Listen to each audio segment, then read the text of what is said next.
Hey all, I welcome you to C S English YouTube channel. तो आज का study vlog बोल सकते हैं, स्टडी शेड्यूल बोल सकते हैं, मास्टर प्लान बोल सकते हैं। तो इस हिसाब से मैंने कुछ सॉर्ट आउट किया हुआ है तुम सब स्टूडेंट्स के लिए। तो एक बार के लिए ज़रूर देखना फुल वीडियो का एंड तक, और फिर अपना सजेशन, व्यू पॉइंट, कमेंट्स जो भी हो कमेंट बॉक्स में डाल देना। मैं ज़रूर रिप्लाई करूँगा, ऐसे कोशिश करूँगा, ठीक है। प्लान को देखो, समझो, सब्जेक्ट वाइज चैप्टर्स को या मंथ वाइज कैसे मैंने सॉर्ट आउट किया हुआ, अरेंज किया हुआ, एक बार देख लो, समझ लो, इम्प्लाई कर सको तो अच्छी बात, नहीं करो तो और भी अच्छी बात है यार। अपना पर्सनल कुछ भी प्लान हो उसको फॉलो कर लो जैसे रोज करते आए हो, ठीक है। तो मेरी तरफ से जो कुछ था मेरे को सही लगा, एक बार के लिए मैंने जॉट डाउन करके किया हुआ है। अभी एक बार इंप्लीमेंट करने की कोशिश करना, अगर रिजल्ट पॉजिटिव आ जाए तो भी ठीक, नहीं आए तो क्या करना चाहिए, सब कुछ मैंने मतलब आंसर किया हुआ है या अरेंज किया हुआ है, एकदम पॉइंट वाइज सब कुछ मेंशन किया है। तो ज़रूर देख लो और हो सके तो फॉलो कर लेना, मुझे भी अच्छा लगेगा कि चलो मेरी बातें मतलब कहीं ना कहीं किसी को तो हेल्पफुल मिली आज के टाइम में। तो इसी के साथ हम लोग वीडियो को स्टार्ट कर लेते हैं। तो मैंने बना के तो रखा है, एक बार के लिए शेड्यूल देख लो अच्छे से, मंथ वाइज या group wise, both group, single group, सब अरेंज किया हुआ है। तो एक बार देख लो और अच्छा लगे तो इस हथौड़े की तरह वो बेल आइकन होते हैं ना, उसके ऊपर भी लाइक कर लेना, और लाइक ऑप्शन होता है उसके ऊपर ही लाइक कर लेना, ठीक है। सिया यस यस यस, जिसका भी अभी दिसंबर 2023 में एग्ज़ाम होने को आ रहा है, फर्स्ट अटेम्प्ट, उनके लिए सबसे पहले all the very best. I hope सबने अच्छे से प्रिपरेशन की होगी पूरा मार्च, अप्रैल, मई, जून, जुलाई, अगस्त, अब भी सितंबर, अक्टूबर, नवंबर, 9 महीना, फिर दिसंबर 10th मंथ। तो क्या इन 9 to 10 मंथ्स में पढ़ाई की होगी तुम लोगों को पता ही होगा। वो उस पॉइंट ऑफ व्यू से आगे बढ़ रहे हैं कि तुम्हारा जिसका भी फर्स्ट अटेम्प्ट या सेकंड अटेम्प्ट या थर्ड अटेम्प्ट आ रहा होगा, C S executive old syllabus वालों के लिए ही है, ये भी मैं बता देता हूँ ना, तुम लोग बोलोगे पता नहीं शायद। तो एक बार के लिए कहाँ पे मेंशन कर लूँ, चलो ठीक है, एक बार के लिए यही मेंशन कर लेता हूँ। ये सिर्फ ओल्ड सिलेबस इन सब लोगों के लिए ही रेलेवेंट है, नहीं तो बोलो कि कंफ्यूज हो गए।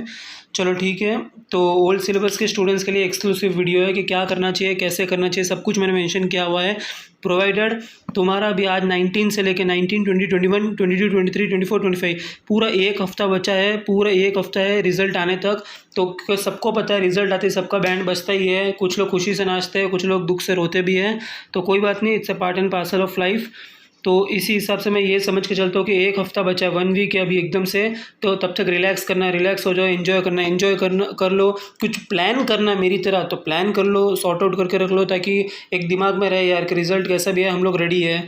तो उस हिसाब से okay. So coming to the next point, जब पता है 25 अगस्त से रिजल्ट आएगा हर साल की तरह, तो उस टाइम फिर सीरियस हो जाना, या तो आगे क्या नेक्स्ट प्लान होना चाहिए, वो हम लोग आज के इस वीडियो में डिस्कस करने वाले थे कि तुम लोग इससे रेडी रह सको कि अगर रिजल्ट ऐसा है तो क्या करना चाहिए, वैसा है तो क्या करना चाहिए।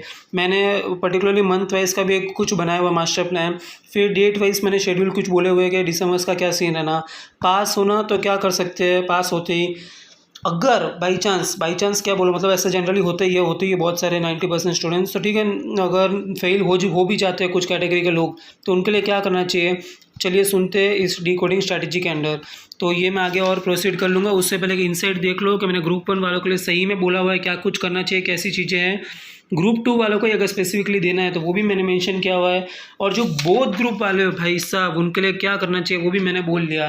तो चलिए वीडियो के आगे बढ़ते हैं, और ये भी बोल दूँ ग्रुप 1 ग्रुप 2 किस पर्पज़ से लिए रेलेवेंट रहता है। फॉर एग्जांपल किसी ने 2 ग्रुप दिए थे, उनका एक ग्रुप निकल गया, फर्स्ट ग्रुप पास, तो इसको तो इग्नोर ही मार देना, सीधा सेकंड ग्रुप के ऊपर फोकस करना, क्या चीज़ें बोली उसको फॉलो करना। अगर तुम्हें लगता है ऐसा, अगर तुम्हें ऐसा लगता है कि नहीं यार तुमने दोनों ग्रुप दिए थे, सेकंड ग्रुप तो सही में यार 2 MCQ थे, 2 थियरी पेपर थे, निकल गया मेरा, बल्ले बल्ले, तो अच्छी बात, सीधा फर्स्ट ग्रुप के ऊपर फोकस करो, दिसंबर में आग लगा देना इस पेपर के अंदर, बस यही बात रहनी चाहिए। और कुछ लोग मेरी तरह भी होते हैं, जो मेरी तरह CS एग्जीक्यूटिव में जब मैं था, तो उस टाइम मैंने जब दोनों ग्रुप्स दिए थे, दोनों ग्रुप मेरे 1 2 3 ऐसे अटक गए थे यार 2 बार। तो भी क्या करना चाहिए, तो बोथ ग्रुप भी अगर दिए थे, बोथ ग्रुप इस जून वाले रिजल्ट में मतलब अगस्त के अंदर अगर अटक जाते हैं, क्या करना चाहिए, वो पूरा मैंने सही से समझाया हुआ, एक बार ज़रूर देख लेना और समझ लेना, तो बहुत हेल्पफुल रहेगा तुम्हें ही, यही बोल सकता हूँ। अगर बोथ ग्रुप भी फेल हो जाए तो क्या करना, बस पास हो जाओ तो एंजॉय करना, प्लान कर लेना, आर्टिकलशिप करना, कैसे CS प्रोफेशनल का पढ़ना, सब कुछ देखेंगे वीडियो के अंदर।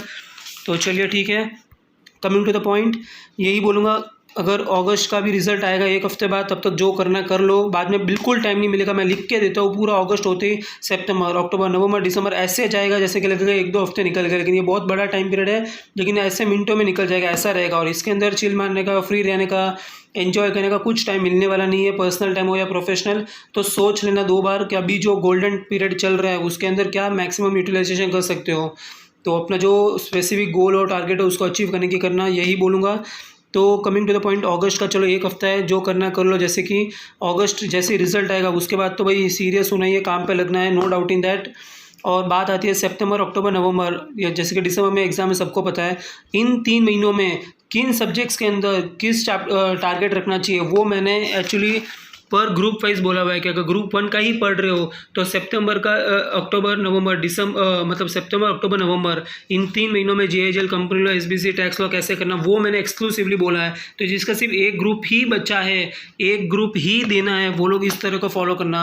और उसी सितंबर, अक्टूबर, नवंबर जो भी आने वाला है आगे के 3 महीने, उसके अंदर क्या करना चाहिए ग्रुप 2 वालों को, वो मैंने ऐसे एक्सक्लूसिवली बताया हुआ है। तो उस तरह से फॉलो करो जैसे बोला है, ताकि कंफ्यूजन ना हो कि ये क्या करूँ वो क्या करूँ, भैया ऐसे हो गया वो हो गया। तो बाकी बार बार CS एंगेज यूट्यूब चैनल के अंदर अलग अलग वीडियो आए ना आए, क्योंकि मेरा खुद का आर्टिकलशिप चलता है तो बिजी शेड्यूल रहता है, तो प्रोवाइडेड मैं इन एडवांस सब कुछ बना के रख लेता हूँ वीडियो, ताकि तुम्हें ही हेल्पफुल हो और काम आ जाए करियर में, और कुछ नहीं।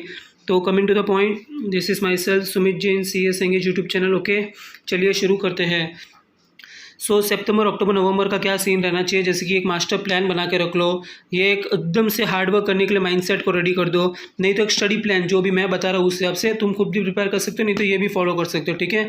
तो ये 3 महीनों में क्या करना चाहिए वो तुम्हें पता होना चाहिए। इस रिजल्ट के बाद, ये रिजल्ट के अंदर तुम्हें पता चल जाएगा क्रिस्टल क्लियर कि यार 2 ग्रुप दिए थे, दोनों ग्रुप पास हो गए, तो फिर तो आगे की अलग ही प्लानिंग चलेगी, उसको तो एकदम एंजॉय कर लेना। अगर पता चले इस रिजल्ट के अंदर के 2 ग्रुप दिए थे, दोनों अटक गए बाई चांस, बोथ ग्रुप फिर से देने पड़ेंगे, तो इन 3 महीनों में बोथ ग्रुप कैसे करना, वो हम लोग एक एक पेज के अंदर एक एक ग्रुप वाइज देखते हैं, फिर लास्ट में बोथ ग्रुप्स। बात आती है दिसंबर की, तो क्लियर कट बोल लेता हूँ जो मैंने फॉलो किया था। जैसे कि फर्स्ट टू 15th, मतलब 15 दिन के अंदर सिर्फ रिविजन करो भाई, जो पूरे इतने 8 महीने, 12 महीने, 25 महीने से, 2 साल से, 1 साल से, इवन 6 मंथ से, मैं तो बोलूँगा जिस स्टूडेंट ने जो जो फॉलो किया स्टडीज़ का शेड्यूल, पढ़ने का तरीका, या जितनी पढ़ाई, लेक्चर, सेल्फ स्टडी जो कुछ की थी, उस सब चीज़ों को कंसिडर करके मैं बोल रहा हूँ ये लास्ट का 1 महीना है, इसके अंदर जो घिसेगा ना, मतलब वो आगे बढ़ेगा। सीधी बात है, बहुत सीधी बात है। ये लास्ट का 1 महीना है, मतलब मतलब वो क्या बोलते हैं, गेम से मतलब बाहर निकलने का, बस, वरना इसी के अंदर लूप होल में अटक जाते लोग। तो दिसंबर के अंदर पहले 15 दिन सिर्फ रिविजन करो, जो पूरे साल पढ़ाई की है, इतने महीनों से पढ़ाई की है, सिर्फ रीडिंग करते रहो यार, जितना पढ़ा है वो रिटेन हो पा रहा है कि नहीं वो। और क्वेश्चन आंसर सॉल्विंग, वो नहीं किया तो कुछ नहीं किया, ऐसा समझो कि बस तुम नाम के लिए एक आर्टिकल पढ़ के वापस जा रहे हो, ऐसा नहीं है भाई। तुम्हें वो पूरा आर्टिकल को पढ़ना है, एनालाइज करना है, स्क्रूटिनाइज करना है, पॉइंट्स बनाने, फिर उसका क्रक्स निकाल के देना, बस वो बात होनी चाहिए। इस तरह से माइंडसेट रखो, तब जाके बात बनती है।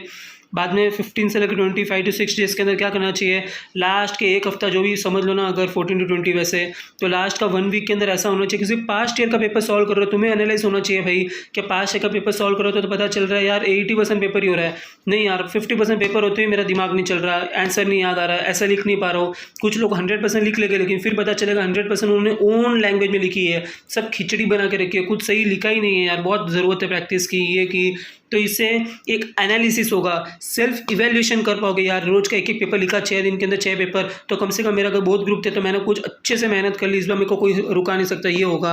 और सम सॉल्विंग करो यार ज़्यादा से ज़्यादा एग्जाम के 1 हफ्ते पहले, जिससे ब्रेन शार्प रहेगा, एग्जाम में एक्यूरेसी बढ़ेगी। और जो ये पेपर सॉल्विंग करोगे, पास्ट ईयर के पेपर देखोगे, एनालाइज करोगे, तो इससे तुम्हारा कॉन्फिडेंस ही बूस्ट होगा, और कुछ बूस्ट नहीं होगा, सिर्फ कॉन्फिडेंस बूस्ट होगा कि यार मेरे को तो सब आता है यार, इतने महीनों से जो मैंने पढ़ाई की थी। तो पढ़ने वाले बच्चों को तो लगेगा यार सब आता है, मैंने तो सब किया हुआ है। तो उस हिसाब से वो पास्ट ईयर के पेपर सॉल्विंग से लास्ट के 15-20 दिन के अंदर दिमाग तेज कर लेगा। और 21 तारीख से जब एग्ज़ाम स्टार्ट होगी, बस उसके तो मज़े है भाई, बस एग्ज़ाम स्टार्ट होने की जर्नी हो जाएगी, और फिर तो बात पास फेल की सीधा 25 फेब को पता चलेगा। तब तक के लिए चलिए आगे बढ़ते हैं। Coming to the next point, जिसका ग्रुप 1 ने एक्सक्लूसिवली ग्रुप 1, उनके लिए मैं ये बोल लेता हूँ कि क्या शेड्यूल रहना चाहिए। जैसे कि GI GL सबको पता है कि जूरिस्प्रूडेंस, इंटरप्रिटेशन, जनरल लॉ है, CS एग्जीक्यूटिव का ओल्ड सिलेबस के अंदर फर्स्ट सब्जेक्ट। इस सब्जेक्ट का ये टारगेट रहना चाहिए कि मेजॉरिटी सितंबर मंथ में, हार्डली इतने महीने से पढ़ते आए हो यार, एटलीस्ट मैं बोल रहा हूँ यार, प्लीज़ रिक्वेस्ट कर रहा हूँ, इतने महीनों से पढ़ते आए हो यार, साल भी पढ़ते होगे तुम लोग तो, 1-1, 2-2 साल से, जिसका अलग अलग सीन रहता है, अलग अलग सिचुएशन के हिसाब से, सबको at the last cover up करके बोल रहा हूँ, एटलीस्ट सितंबर तक तो तुम लोगों को कोशिश करनी चाहिए कि पूरा पढ़ने का ख़त्म कर लो। जिसका वर्स्ट केस है, कुछ पर्सनल प्रोफेशनल ऑफिस लाइफ ये वो सिचुएशन है, उनको मैं बोलूँगा अक्टूबर तक तो ख़त्म कर दो यार, उससे ज़्यादा खींचना मत ये एक सब्जेक्ट, क्योंकि जितना ये स्ट्रेच ऑन करोगे बाद में बाकी सब सब्जेक्ट में इफेक्ट करेगा। No doubt in that. आगे के शेड्यूल में हम लोग और डिस्कस करते हैं। तो सितंबर टू अक्टूबर में ये बोलूँगा 2 महीने ले लो और लगा के, मैं तो बोल रहा हूँ रिवाइज करने के लिए, सिलेबस कवरेज करने के लिए, जैसा तुम्हें सही लगे बस ये बोलूँगा। तो JIGL का ऐसे सॉर्ट आउट होना चाहिए। उसमें क्या करनी चाहिए, मेनली रीडिंग करनी चाहिए और इंटरप्रिटेशन। अगर तुम रीडिंग कर रहे हो और इंटरप्रिटेशन साथ में कर रहे हो तो तुम्हें अच्छा फ्लो रहेगा कि चलो लॉ ऑफ थॉट है, अच्छा इसमें ये दिया हुआ है, अच्छा डैमनम सेम इंजूरिया का ये है, अच्छा इसमें ये केस लॉ ऐसा आया था, ओके तो लास्ट में क्या क्या टॉट्स होते हैं ये, अच्छा बैटरी असॉल्ट, तो तुम्हें सब पता रहेगा। तो रीडिंग इंटरप्रिटेशन अंडरस्टैंडिंग सब फ्लो में अच्छी चलनी चाहिए। और एट द एंड यही बोलूँगा, शॉर्ट एंड स्वीट के फाइनल सिलेक्शन ऑफ चैप्टर्स तुम्हें खुद को करना है। ये चीज़ किसके लिए बोलना चाहूँगा, जो एवरेज है, बिलो एवरेज है, पुअर कैटेगरी के स्टूडेंट्स है, जिनको लगता है भाई JIGL के सिर्फ 17 चैप्टर्स है, 17 एक्ट है, ऐसा बोलूँगा। अगर जिसको लगता है ये नहीं होता, हमसे नहीं हो पाएगा, उनके लिए सजेशन दूंगा, फाइनल सिलेक्शन कर लो यार। कि अगर 17 में से तुम्हें लग रहा 12 पढ़ के ही जाऊँगा, 15 ही पढ़ के जाऊँगा एग्जाम में, और उस 15 में से या उस 12 में से worst to the worst case में बोल रहा हूँ, अगर सिर्फ 10 चैप्टर भी करके जा रहे हो तो इतना तो ऑनेस्टली रहो कि ये 10 चैप्टर मैंने सेलेक्ट किए, जैसे कि स्टार्टिंग के 4, लास्ट के 4, बीच में के 2, ऐसा कुछ भी रैंडम जो तुम्हें सिलेक्शन सही लगेगा चैप्टर्स के हिसाब से, कि ना CRPC IPCI और ये इंडियन एविडेंस एक्ट ये और आर्बिट्रेशन, बाद में स्पेशल कोर्ट्स, बाद में लगता है जनरल प्रोसेस और एडमिनिस्ट्रेटिव, ऐसे करके तुम्हें लग रहा है यार मैं 8 से 10 चैप्टर अगर ऐसे पिकअप कर रहा हूँ, कर लो भाई, चलेगा। तुम्हें अपनी मेहनत देखनी है, अपने चैप्टर्स को चूज़ करना, मैं नहीं बोल रहा। तो लेकिन ये है कि फाइनल सिलेक्शन तो कर लेना, कि फिर एग्जाम का दिन भी और ना आ जाए और एग्जाम का महीना भी ना आ जाए और तुम फिर भी सोचो कि अभी तो 17 चैप्टर नहीं पढ़े जा रहे, काश कुछ सेलेक्टिव स्टडीज़ क्या होता पहले, तो वो तो हेल्पफुल रहती। क्योंकि अगर उस 12 चैप्टर्स में से भी अगर एग्जाम में हर कुछ चैप्टर का एक क्वेश्चन में अटेंड कर लेते हो तो आराम से 40-50 तो नंबर ऐसे ही बन जाते हैं। तो उसमें नो डाउट इन दैट हर चैप्टर से कुछ तो आएगा ही। तो उस पोजीशन में रहना कि कुछ सेलेक्टिव चैप्टर्स पढ़ रहे हो तो वो 100% कवरेज करना, उसमें सेलेक्टिव मत करना, नहीं तो पूरा डूब जाओगे फिर तो। बात आती है कंपनी लॉ की, तो सितंबर ले ही लेना यार, मुझे पता है टू बी ऑनेस्ट टाइम लगता है, तो अक्टूबर भी आ ही जाएगा, उसमें पढ़ने में पता नहीं चलता और सिलेबस कवरेज में टाइम लगता है, सब कुछ अंडरस्टैंड करना पड़ता है, इंटरप्रेट करना पड़ता है, पार्ट वाइज बोलो, सब्जेक्ट वाइज बोलो, इंटरप्रिटेशन वाइज बोलो। तो मिड नवंबर तक हार्डली मैं बोलूँगा, मुझे पता है बहुत खींचा जाता है ये सब्जेक्ट, चाहे वो सेल्फ स्टडी हो या कहीं और से भी। तो बस वो मैं कंसिडरेशन में लेके बोल रहा हूँ कि इतना अगर तुम टाइम दोगे तो भी वर्थ है, लाइफ के लिए भी एग्जाम के लिए भी। और पार्ट वाइज कवरेज करना है यार, जब पता है पार्ट C 10 मार्क्स का कवरेज देता है और सिर्फ 3 चैप्टर है, तो इसके भी 2 पॉइंट है। कोई सोचेगा सिर्फ 3 चैप्टर के लिए सिर्फ 10 मार्क के लिए, सॉरी 3 चैप्टर कौन पढ़ेगा, तो वो इग्नोर भी करते हैं उन 3 चैप्टर्स को। और कोई लोग क्या सोचते हैं, यार चलेगा यार छोटे छोटे 3 चैप्टर से पढ़ लेते, 10 मार्क तो आ गए, तो वैसा कवरेज है, वो तुम्हारा माइंडसेट है। इसी तरह पार्ट वाइज कवरेज में ये बोलूँगा, अगर पार्ट भी तुम्हें बहुत क्या बोलते हैं चेरिशिंग लगता है सिर्फ 6 चैप्टर पढ़ने 40 मार्क आ जाएगा, तो भाई पढ़ लो, किसने रोका है। कोई लोग पार्ट वाइज जाएगा, मतलब पार्ट A पहले करके पूरे 12 चैप्टर पढ़ के सोचेगा यार 50 मार्क का तो मैंने पढ़ लिया ना, बस अभी पार्ट B या पार्ट C जितना हो रहा है उतना कर करके जाऊँगा, वो भी ठीक है यार, तुम्हारी लाइफ है, तुम्हारा मतलब पढ़ने का परसेप्शन है, तो उस हिसाब से आगे बढ़ो, यही बोलूँगा। और एट द एंड ये बोलूँगा, बैर एक्ट को जितना हो सके प्रीफ्रेंस दे दो बस। पढ़ने की बात तुम्हारे ऊपर है, तुम इतने महीनों से जो पढ़ते हो वही पढ़ोगे ऑब्वियसली, लेकिन जब जब ज़रूरत हो कुछ भी हो मतलब इंटरप्रिटेशन, तो बैर एक्ट पढ़ लो, एक लाइफ में अलग ही फेस रहेगा, यही बोलूँगा। और नेक्स्ट सब्जेक्ट है SBEC, setting up business entity enclosure. इसके अंदर सितंबर अक्टूबर एट द एंड मतलब मैं बोलूँगा ले ही लेना, क्योंकि अगर तुम इतने महीनों से पढ़ते आए हो और बाकी सब्जेक्ट में प्रेफरेंस या प्रायोरिटी दे दी, ये कुछ रह जाता है, उस केस में बोल रहा हूँ, तो सितंबर अक्टूबर ले ही लेना। और कुछ बच भी जाए, कुछ लगे कि नहीं यार बाकी सब्जेक्ट मेरे ठीक ठीक अच्छे खासा हो ही गए, अभी भी टाइम है, तो नवंबर ले लो यार। ये एक ऐसा सब्जेक्ट है जिसको मैं बोलूँगा सबसे ज़्यादा ईजीएस्ट स्कोरिंग है, क्योंकि part C 3 chapter 25 mark, part B 4 से 5 चैप्टर से आई गेस, और कितने आते हैं 35 मार्क्स, और क्वेश्चन भी ऑलमोस्ट 2-3 अटेम्प्ट से देखोगे तो पता चल जाएगा, बहुत इंटरेस्टिंग है और एवरेज है, बिल्कुल नहीं बोलूँगा टफ है। और पार्ट A में भी बहुत कुछ मतलब बेसिक मतलब बोलूँगा मॉडरेट लेवल है, तो पेपर एकदम टफ है, आउट ऑफ सिलेबस है, ऐसा सीन कभी बनने वाला नहीं है, तो ऐसे बोलूँगा। तो इसमें भी क्वांटम वाइज जाना, पहले पार्ट C फिर पार्ट B या पार्ट A या पार्ट ABC, जो सही लगे वैसा करो बस। बात आती है टैक्स लॉ, तो इसके लिए मैं बहुत ओपनली लिख लिया कि सितंबर भी ले लो, अक्टूबर भी ले लो, नवंबर भी पढ़ते रहो यार टैक्स लॉ, दिसंबर तक भी तुम्हें पढ़ने का रहेगा, मुझे पता है, एक स्टूडेंट की बात नहीं है। मतलब बहुत सारे स्टूडेंट्स की बात है तो पूरा टाइम निकल ही जाता है इस सब्जेक्ट को, अगर ग्रुप 1 जो एक्सक्लूसिवली दे रहा है या अटेम्प्ट पे लग रहा है, सब उन चीज़ों को कंसिडरेशन में लेते हुए बोल रहा हूँ। तो इसमें ये मैंने लिखा है कि डीटी एक ऐसी चीज़ है जो कि अलग से एक चीज़ है। डीटी इसको मतलब ये मैं समझ टैक्स पढ़ लिया मतलब ये हो गया वो हो गया। डीटी एक अलग चीज़ है, उसको पढ़ने में ही अलग टाइम लगता है। आईडीटी एक अलग चीज़ है जिसको मतलब कवरेज करने में भी बहुत टाइम लगता है, जिसमें कस्टम्स जीएसटी सब कुछ आता है। तो दोनों को अलग अलग फेस पे लेके चलना है, क्योंकि सबको पता है 50 इसके एमसीक्यू में आने वाले हैं। एमसीक्यू सब्जेक्ट है ये एक्सक्लूसिवली ग्रुप 1 का। तो फोकस ऐसे रखना कि डीटी में मैक्सिमम से मैक्सिमम कवरेज कर रहे हो तो वो अच्छी बात है, वो डीटी 50 मार्क के अंदर तक ही कवरेज रहेगा।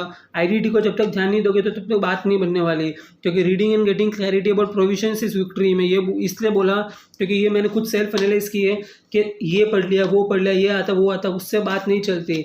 जब तक तुम प्रोविजंस को रीड नहीं करते, उनके अंदर क्लैरिटी नहीं लाते भाई कि वो सेक्शन 24B किसके लिए है, डिडक्शन इस हाउस प्रॉपर्टी वाले में आएगा, ये आएगा वो आएगा, और स्टैंडर्ड डिडक्शन कितना है ये वो, जब तक वो क्लैरिटी नहीं आती तुम्हें प्रोविजंस के बारे में, तो मुंह पे जब तक प्रोविजंस बोलना स्टार्ट नहीं कर लेते एक एक चीज़ का, सेक्शन का या पर्टिकुलर एक हेड का, तब तक बात नहीं बनने वाली। उससे एक्चुअली मेन मैटर मैं बोलूँगा, क्लैरिटी नहीं आएगी तो कुछ नहीं हो सकता प्रोविजंस का।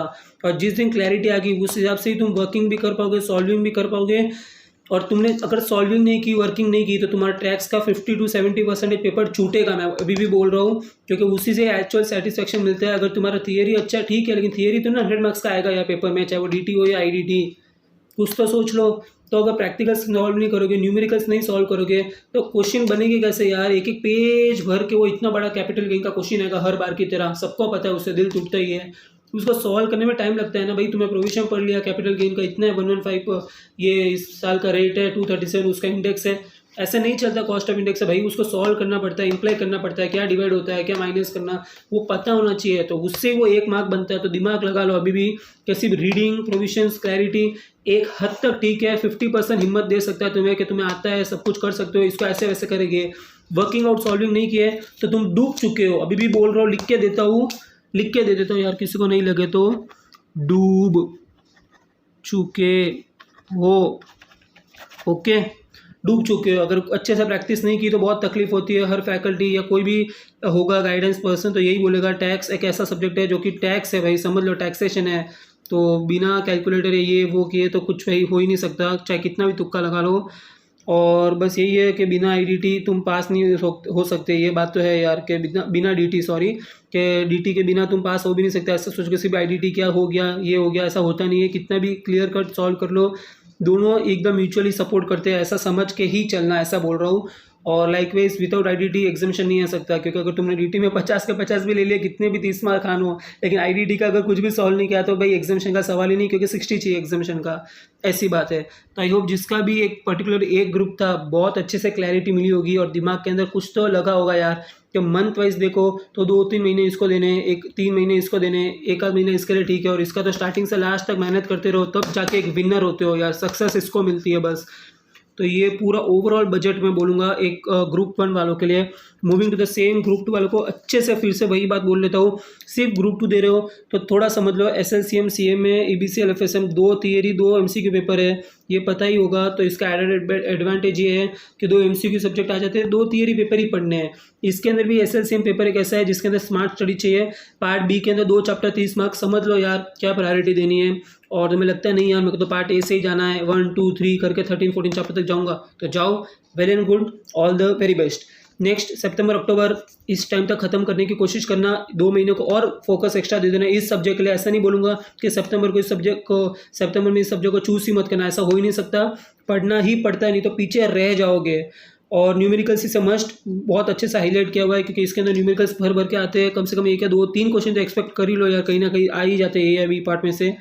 और पास्ट एग्जाम के पेपर सॉल्व किए बिना जाओगे तो पता ही नहीं चलेगा सिक्योरिटी लॉ के क्या क्वेश्चंस आए, क्या केस लॉ है, क्या कैसे। तो ये इस पेपर को मतलब कम समझना भी मत, और सपने में भी मत सोचना कि ये ईजी है, एवरेज पेपर होगा। अच्छों का पूरा ग्रुप 2 डूबा है इस एक सब्जेक्ट की वजह से, I am one among them, proud to say. और फिर आता है CMA पेपर, FSM, दोनों को मर्ज करके बोलूँ कि अलग बोलूँ पता नहीं चल रहा, ठीक है बोल ही लेता हूँ। दोनों के अंदर पार्ट ए और पार्ट बी 2 अलग अलग चीज़ें होती है, दोनों इक्वल इंपॉर्टेंट। मैं आज भी बोल रहा हूँ, बिना इसके कहीं पे भी तुम ग्रुप 2 में आगे नहीं बढ़ सकते। ये तुम्हारा स्कोर पुश बैक करने की चीज़ है, या अपग्रेड करने वाली चीज़ है CMA FSM, इस दोनों में मतलब 4 चांद लग जाएगा तुमने अच्छे से अगर रीडिंग की, ज़्यादा से ज़्यादा सॉल्विंग किया। वापस यही बोलूँगा स्ट्रैटेजी बनाओ, रिपीटेड क्वेश्चंस आने के चांसेस है नहीं है, और सॉरी प्रैक्टिस और सॉल्व करो, बस यही बोलूँगा। दोनों के अंदर रीड रिवाइज रिकॉल बोला हुआ है, वापस रीड रिवाइज, इसके बिना सॉल्विंग के कुछ नहीं हो सकता। MCQ सब्जेक्ट है, थियरी प्रैक्टिकल दोनों क्वेश्चन मिक्स आते हैं, थियरी प्रैक्टिकल दोनों क्वेश्चन मिक्स आते हैं। तो CMA FSM जितना बोलूँ उतना कम है। आई होप आगे अलग से एक वीडियो बनाने के लिए टाइम आया तो ज़रूर बना लूँगा। इन शॉर्ट बोलूँगा CMA FSM जितना ज़्यादा से ज़्यादा रीड करो, रीड करो, रीड करो, page to page, line to line, word to word, paragraph to paragraph. मैंने सेम टू सेम किया, 4 महीने लगाए मैंने दोनों सब्जेक्ट्स को अलग से एक्सक्लूसिवली करियर एग्जीक्यूटिव में अंदर आते ही स्टार्टिंग से, तब मुझे भाई इसमें एग्जामेशन आया है। तो सोच लो, वर्थ है, प्राउड मोमेंट है यार। मतलब CMA FSM ज़्यादा से ज़्यादा रीडिंग करो, तब जाके MCQ जब आएगा क्वेश्चन, वो लाइन पढ़ती है तुम्हें लगेगा इसका ये है, अरे इसका ये तो गलत ऑप्शन, ये एक सही होगा, ऐसा अंदर से लगेगा, वो सिचुएशन में आना चाहिए। तो CMA FSM की यही बात है कि ज़्यादा से ज़्यादा रीडिंग करो, और without solving you can't score even 50%, बस ये समझ लो, क्योंकि आधे से ज़्यादा क्वेश्चन न्यूमेरिकल्स वाले भी आएंगे। तो सॉल्विंग बिल्कुल रखना, प्रैक्टिस के बिना nothing is possible, no man no woman can succeed, बस प्रैक्टिस मेक्स एवरीवन परफेक्ट, ये सोच के चलना। बात आती है EBCL के अंदर, बस इतना ही समझ लो कि सितंबर दे दिया, अच्छी बात है, मैक्सिमम टू मैक्सिमम कवरेज करना भाई, इस ग्रुप के अंदर चूक नहीं होनी चाहिए, क्योंकि बाकी सब अच्छा चले जाए, ये अगर रह गया ना बहुत हर्ट कराएगा ये, क्योंकि पूरा ग्रुप डुबा के रहेगा नहीं तो सितंबर तक कर लिया, अक्टूबर तक फिनिश करने की करना। और जिसका ज़्यादा से हो ही नहीं रहा, जिसको लगता है पार्ट बी में ज़्यादा टाइम दे दिया, एक चैप्टर 25 मार्क का आ रहा है तो मैंने स्कोरिंग वाइज देखा तो वो उसको ज़्यादा टाइम दे दिया, और पार्ट सी के अंदर कुछ चैप्टर्स ही हुए अब तक, और अक्टूबर आ गया, तो ठीक है भाई, अभी भी और मेहनत करो, पार्ट सी कवर अप कर लो, फिर मिड नवंबर तक एटलीस्ट पार्ट ए का जितना हो सके उतना तो करके जाओ यार प्लीज़, ताकि तीनों पार्ट का अगर ABC का अच्छा कवरेज रहेगा तो 40, 25, 35 जो भी उनका वेटेज है 100 मार्क्स टच तो कर पाओगे। और रिपीटेड क्वेश्चंस आने के कुछ चांसेस है, जैसे कि टाइप्स ऑफ NBSC क्या है, और कुछ और क्वेश्चंस भी है यार, जैसे समझ जाओ, जैसे कि पार्ट सी का कुछ आता है, तो वैसे मतलब समझ जाओ, अगर तुम 2 से 3 अटेम्प्ट के पेपर भी देख लोगे तो मुँह पे क्वेश्चन याद आ जाएगा कि ना ये तो इंपॉर्टेंट है, ये रिपीटेड चैप्टर से है, क्वेश्चन है, तो बस समझ जाओ कि क्या है। तो मतलब ABCL भी एक हद तक 3 महीने 2 महीने जितना भी लगाना है SLCM और EBCL की तरह लगा दो, और इन दोनों को तो मतलब CMA हो या FSM, स्टार्टिंग से लास्ट तक जितना बस रीडिंग करते रहो, बहुत अच्छा जाएगा, बस यही तुम्हें जीता सकता है, यही मेरा रहेगा इसके लिए, नथिंग एल्स नीडेड। बस अगर 2 पे फोकस कर लिया और 2 पे अच्छे से ध्यान लगा लिया, और कुछ नहीं रहेगा। तो और जितनी मैं ये इन दोनों के लिए बोलूँगा, पर्सनल कैपेसिटी है, कोई मंथ्स एलोकेटेड नहीं है भाई, जिसको लगता है 2 महीने में 2 कर लिए सब्जेक्ट बड़े बड़े, और सब रीडिंग होगी, सब मार्किंग होगी, सब अंडरस्टैंडिंग हो गया, बहुत कुछ सॉल्व कर लिया, बहुत अच्छी बात है। जिसको नहीं होता मेरी तरह 4-4 महीने लगाने, 2-2 महीने लगाने, लगा लो यार, वर्थ रहेगा, इतना बोलूँगा। Last but not the least, तो चलिए इस पॉइंट पे आ ही जाता हूँ कि अभी के लिए करना क्या है कि अगर बोथ ग्रुप्स दे रहे हो और बोथ ग्रुप्स का मतलब पास हो जाता है इस रिजल्ट के अंदर, तो एंजॉय कर लो यार, तुमने मतलब बहुत कुछ हासिल कर लिया लाइफ में, एक पोजीशन, तुम एक CS एग्जीक्यूटिव पास आउट हो गए, अभी CS प्रोफेशनल के अंदर आ गए, यही समझ के चलना अगर रजिस्ट्रेशन करा लिया तो। और नेक्स्टली तुम्हें सोचना है कि सिर्फ आर्टिकलशिप करनी है, तुरंत एकदम एग्जीक्यूटिव पास होते तो लग जाओ भाई, और बाकी का वीडियोस आगे आता रहेगा, आर्टिकलशिप का ये वो, ज्वाइनिंग इंटरव्यू क्या करना है, EDP ट्रेनिंग कब करनी है, फिर मेन आर्टिकलशिप स्टार्ट होती है, सब कुछ ला लूँगा, वीडियो आते रहेंगे। Stay tune with CS engage YouTube channel. और प्रोफेशनल की तुम्हें लगता है स्टडीज़ करनी है, एग्जीक्यूटिव हो गया अभी, फिर प्रोफेशनल के भी एग्जाम दे देता हूँ, 8-9 महीने पढ़ के एक अटेम्प्ट दे देता हूँ, उसमें हो जाएगा क्लियर, फिर सीधा आर्टिकलशिप का करूँगा तो वो भी चलेगा। किसको लगता है नहीं आर्टिकलशिप स्टार्ट कर लेता हूँ, बीच बीच में एक ग्रुप प्रोफेशनल का दे दूँगा, चलेगा। क्या लगता है कि नहीं सिर्फ आर्टिकलशिप करूँगा, आर्टिकलशिप में वर्क सीखूंगा, नॉलेज ले लूँगा, कुछ और स्ट्रेस नहीं चाहिए, साइड में कुछ नहीं चाहिए, फिर बाद में जो भी टाइम रहेगा, एक बार सेमी क्वालिफाइड CS बनने के बाद फिर प्रोफेशनल्स के पेपर देने तो भी चलेगा। सब कुछ पर्सनल डिसीजन है, इंस्टीट्यूट ने पूरा ओपनली दिया हुआ है कि आर्टिकलशिप एग्जीक्यूटिव के बाद भी कर सकते हो, प्रोफेशनल के सारे ग्रुप पास या एक ग्रुप पास या 2 ग्रुप या जो भी पास हो रहा है उस हिसाब से भी कर सकते हो पास होते ही, तो सब कुछ साइड में मैनेज भी कर सकते हो, तो ये सीन है।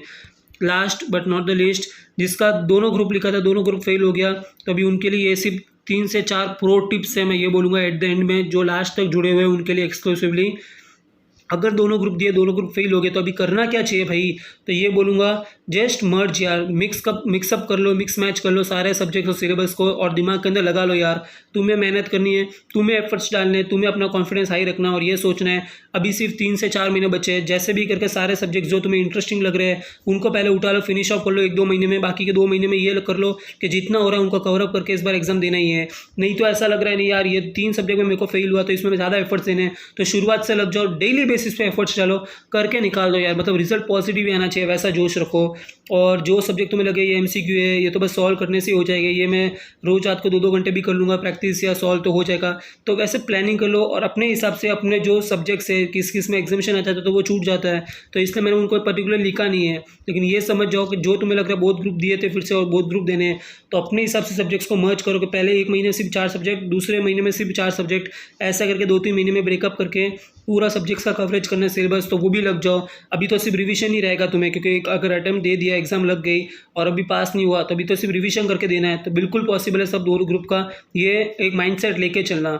सेकेंडली, डिसाइड वेल यार कि based on your score received, क्योंकि तुम्हें लग रहा है कि फर्स्ट ग्रुप के अंदर भी आया है कितने 400 में से सिर्फ 120 130, सेकंड ग्रुप के अंदर भी 400 के अंदर से आया है 120 या 80, तो फिर तो समझ जाओ यार स्कोर बहुत लो है, फिर तो बहुत मेहनत की ज़रूरत है, फिर से दोनों दोगे अटक सकता है। तो इसलिए इससे अच्छा मेहनत करो, एफर्ट्स डालो, एक ग्रुप लिखो, पास हो जाओ, आगे बढ़ो, फिर दूसरा दो, ये समझ के चलना। डिसाइड कर लो यार। और तुम्हें लगता है कि यार 2 ग्रुप दिए थे और फर्स्ट ग्रुप के अंदर आ गया मेरे को ऑलमोस्ट 400 में से कितना 180, सेकेंड ग्रुप के अंदर 400 में से आया 160, इतना भी क्लोज है तो समझ लेना यार बोथ ग्रुप फिर से दे सकते हो, ताकि कहीं इस बार अगर 210 आ जाए और उधर आ जाए 190 तो भी चलेगा यार, मतलब 200 एग्रीगेट 400 हो ही जाता है। तो वो एक प्लस पॉइंट है यार, उसको मैं कभी मना नहीं करूँगा। मैंने खुद वही किया था, 2-3 अटैम्प्ट मेरे CS एग्जीक्यूटिव को लगे थे 2 से 3, तो उसमें मैंने अटैम्प्ट्स में यही किया था, हर बार 2-2 ग्रुप देते गया और एट द एंड हो ही गया मेरा। तो फिर बात आती है गिव प्रेफरेंस यार, मतलब फोकस रखो कि सिंगल ग्रुप देना है कि कुछ सब्जेक्ट्स पे ही पढ़ के उनको ही पास करा के एग्जामिशन ला के आगे बढ़ना है, या अगर मेरे को ना कुछ लेना ही नहीं है इंस्टेड ऑफ एनी प्रेशर या स्ट्रेस कि मेरे को ना एक ग्रुप ही देना है, उसको पास करना फिर आगे बढ़ना अगले वाले जून के अंदर, तो वो भी कर सकते हो भाई। अटेम्प्ट है तुम्हारे पास अभी भी 1 या 2 अटेम्प्ट अभी भी है, बाकी 2 से 3 अटेम्प्ट ओल्ड सिलेबस का, तो सोच लो उस हिसाब से आगे बढ़ना। ये मैं बोलूँगा ऐसे मेंटर या ऐसे गाइडेंस या ऐसे फ्रेंड, बस इतने ही समझ के चलो। और last at the end attempts available है, यही बोलूँगा। सो इसके लिए ज़्यादा बर्डन भी मत लेना कि यार मेरे को इसी अटेम्प्ट में सब निकालना, नहीं तो मैं पीछे छूट जाऊँगा लाइफ में, ये हो जाएगा वो हो जाएगा, ऐसा बिल्कुल नहीं है, कभी सोचना भी मत।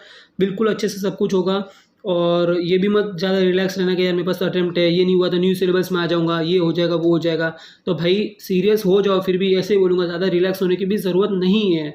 करियर है, थोड़ा फोकस रहो, प्रोफेशनल कोर्स कर रहे हैं, जितना जल्दी करोगे उतना अच्छा ही है, बाकी तो कुछ नहीं।